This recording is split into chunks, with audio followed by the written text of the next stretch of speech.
About 350. So how much money in the world does it cost for VFX? Well, that's going to depend on the artist's skill. Usually, the more skilled an artist is, the higher the cost of their VFX, which makes sense because they can finish an effect with a good balance of quality and speed.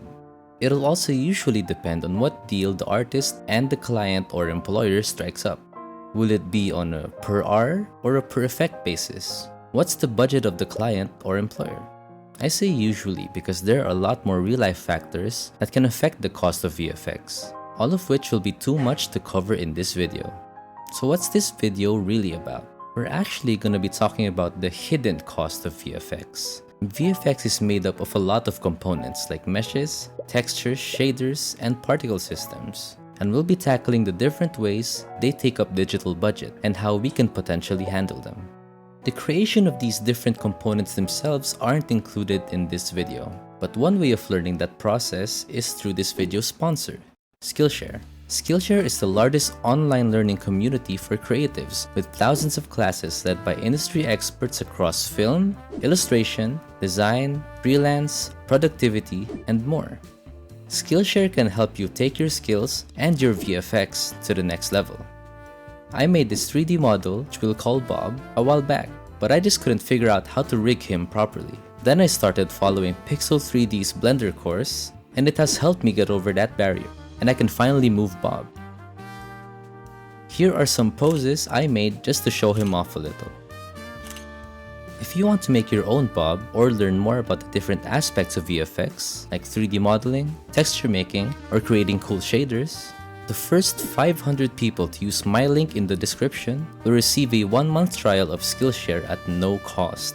Again, the first 500 people to use my link in the description will receive a 1-month trial of Skillshare at no cost. So get started today. Now back to the topic. This indicates the amount of bytes that files occupy in your machine as the game is downloaded or as it gets loaded into RAM. Meshes and textures are the usual suspects for this in the context of VFX. The file size of a mesh is related to the number of vertices it contains, so we must find the balance of minimizing your mesh's vertex count while keeping the effect looking as nice as possible. With that said, I think it's time I confess my VFX sins to you. Remember my avatar VFX? Well, the water wave mesh looks something like this. Obviously not ideal, but I totally did this so I can make an example for this section of the video. Call it foresight, perhaps? Anyway, if I reduce the amount of vertices by a significant amount, the end result looks pretty much the same, but we've reduced the vertex count significantly. But if I go too far, of course, with the reduction, it'll look really different from the intended effect. So again, it's important to find the balance with your vertices and not go too far on either end of the count. A texture's file size will mainly depend on its dimensions, so the smaller the dimensions, the smaller the file size. Here is the same effect, but one has a 2048 by 2048 dimension, and the other has a 512 by 512. Again, the end result looks almost the same, but the file sizes are reduced significantly. And similar to the mesh, going too far with the reduction will result in the loss of quality for your effect. You can slightly see it in the previous example, but it is ultimately up to you and your project to decide where the balance is. During the initial creation of your texture, however, I'd actually recommend going large first, as most engines like Unity, Unreal, and Godot have the option to set the maximum size for your texture in a much more flexible way.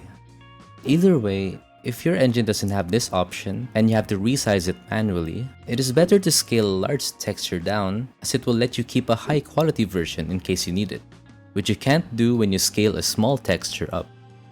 Some engines also have specifications for optimizing your textures. Examples of this are Unity being able to compress textures better when the dimensions are a multiple of 4, and Unreal being able to handle textures better when the dimensions are a power of 2. So keep those in mind when starting your project. Each game has an FPS or frames per second that they want to target, and this entails a frame budget, which is the maximum allotted time for each frame to render. For a 60 FPS game, each frame has a budget of 16.67 milliseconds to compute and render everything, including our VFX. And this is where our shaders and particle systems come in. Let's look into the shaders first. To loosely describe shaders, they are programs that define how your game looks through a series of instructions in code. This code can be handled either through the vertex or the fragment stage. The vertex stage, aptly named, works on the vertices of our mesh, and the fragment stage works on the final color of its individual pixels. The complexity of your shaders can contribute to how much time it takes from our frame budget. For vertex shaders specifically, it will execute all of its code to each vertex of your mesh. So the more complex your code is, and the more vertices you have, the longer it will take to execute. While most instructions are handled easily, like the simple math ones, the operation you have to look out for is the texture sampler, which reads the data stored in each pixel of a texture. This means that as we increase the number of samplers in the shader, and the larger your textures are, the longer it'll take to execute. So how can we approach these? Since not all shaders have the same level of complexity, the more general approach is to make sure that our shaders are optimized and do the minimum required instructions to achieve the effect we want. Then for the vertex stage specifically, we keep our mesh vertex counts at a reasonable number, which slightly relates to our handling of mesh file sizes. And for samplers, we can use texture packing, which means putting our texture data into the different R, G, B, and A channels of a texture. This not only reduces the storage our textures occupy, but also reduces the number of samples needed in our shader, lessening the shader's load. Another optimization we can do for textures is to reduce the blank space. This means cutting off parts of the textures that aren't needed, thus reducing the amount of data that our sampler has to read through. To account for this new crop texture, we have to adjust either our UVs or our mesh. Now let's move to our particle systems. Particle systems allow you to define the behavior of your VFX, like their spawn shape, velocities, scaling, etc. But we'll be focusing on a couple of properties that can significantly take from your frame budget, starting with the count. This is a straightforward one, as the more particle systems and particles are present, the more the machine has to work on. This footage is relatively smooth, but only because of how the engine's recorder works. If you were to take its real-time stats, it'll look like this. Next up is lights. Particles can have light attached to them, as seen in my video about environmental impact. How light is handled depends on what kind of rendering pipeline you use, the most popular ones being forward and deferred. Either way, these lights have to be taken into account when rendering the surroundings, and coupled with a large particle count, it can get expensive pretty quickly. Tuatara made a tweet a while back about a cheap light alternative, and I'll be linking it down in the description if you want to check it out. And another trick to adding the illusion of light without actually using lights is to add a subtle glow on your texture. Last is collision. Particles can be set to collide with different elements in your environment to establish a better connection with your VFX. But this comes at a price, as we're essentially adding physics to our particles. And again, coupled with a large amount of particles, it could become costly real quick. There is no real solution to these properties other than using them in moderation. If you can get away with using less particles, go for it. If you can get away with the lighting tricks previously mentioned or no lights at all, go for it. And if you can get away with not needing collision for your particles, then go for it.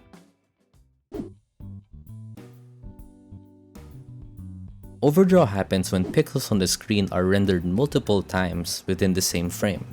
Games render opaque geometry first and then render transparent geometry after, which is where our particles can come in and cause overdraw. Our blank space reduction from earlier can help us with this, but there are more things we can consider when tackling overdraw. Let's say we have a smoke particle that you can see through. If it were small relative to the size of the screen, overdraw would still take some time re-rendering these pixels, but it's not too much of a problem as we're only dealing with a small portion of the screen. Let's say our smoke becomes huge and takes up the entire screen. Our game will now be re-rendering around 2 million pixels on a standard 1920 by 1080 monitor. And it only gets worse when you stack multiple transparent geometry on top of each other. Of course, if you can get away with using opaque materials with erosion and alpha clipping, you can do so. But in the case where you want transparency for your intended effect, the thing to keep in mind is the overlap. If you're handling a large quantity, try spreading them out to reduce overdraw. And if you're handling large VFX, try to keep the quantity small. You can also think of ways to merge multiple transparent components into one. Take our environment smoke for example. We have our base layer, and to add some variety, we add layers on top with different panning speeds. We can merge these layers into one shader and we get more or less the same effect.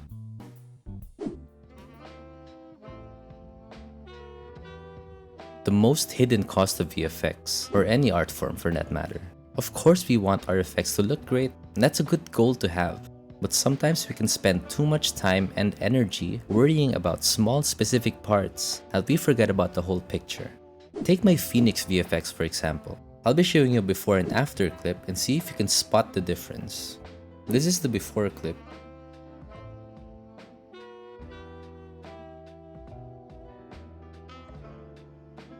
And this is the after clip.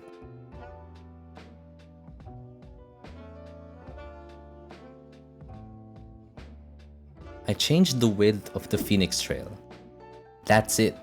And you'll find many instances of these small changes across my VFX recordings.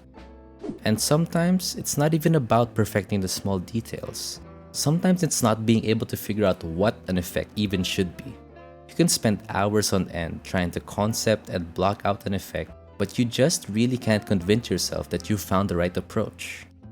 One of my earlier sword slash works looked completely different in its early stages. I spent days working on this, and the whole time I felt like it wasn't working. I then took a break and the inspiration hit me, and now I'm proud of what I've made. Nitpicking small details and becoming frustrated over your work is only a few of the many instances that can lead you to the artist's greatest enemy, the burnout. Again, wanting to define and improve every detail of your art is a good goal. But if you find yourself in these situations, it's worth taking a break and coming back after some time to take a look at it with fresh eyes. It'll help you not only become happier with your art, but also know where to place your focus next. Art shouldn't be a form of mental torture where you're forever chasing an unattainable perfect result. Art should be an outlet of self-expression, a way of sharing your thoughts and ideas, inspiring other people to create art as well. With all that said, I want to clarify that these are not meant to scare you into watching your every move when you make VFX. I'm not expecting you to make every effect an opaque quad with a single texture and a single shader instruction with no lights and no collision. That's boring as hell. So what is the point of this video? The point is for you to be mindful. The point is for you to be mindful about these costs when you're making VFX. Remember that when working on a game, you're always working with a limited digital budget. Most devices can handle the costs mentioned in this video with things like MIP maps, shader wavefronts, caching, and a whole lot more things in the background that I have little idea about. The costs are also dependent on the type of game you're making. A game with a turn-based combat system might have more leeway for fancy VFX than something like a bullet hell. And if you're making a portfolio piece, you have even more leeway for even fancier VFX. Create what you can, and then reduce where you can when it is needed. And that's it for the video. I hope this helped you out one way or another. If you have any questions, comments, or suggestions, please feel free to leave them below. The topics I talk about in this video are from my experience with working with VFX. Take what resonates with you and feel free to disagree or question some points that you don't find as convincing. Thank you to all my lovely patrons for the support. And thank you for watching this video. Take care, and I hope you have a great one.